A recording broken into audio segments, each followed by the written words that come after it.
O, Romeo, Romeo, co tě sem zaneslo? Nohy.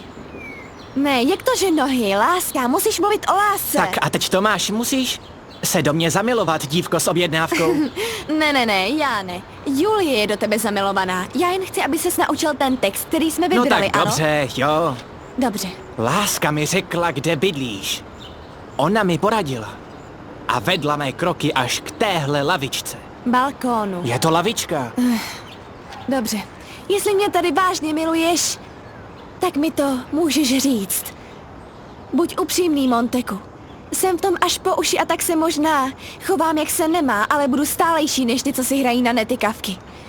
To je hrozně těžký text. Věřím ti, Julie. Opatrně neupadni, dívko s objednávkou. Dohodli jsme se, že Romeo na balkon nepoleze. Profesor říkal, že to může být volná interpretace, takže můžu dělat, co mě napadne.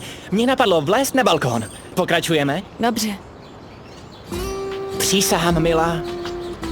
Na sluneční paprsky ozařující náměstí.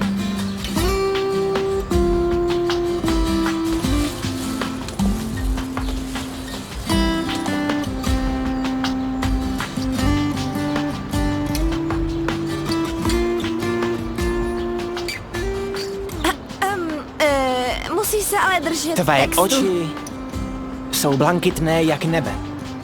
Mateo, jsou zelené. Je to metafora.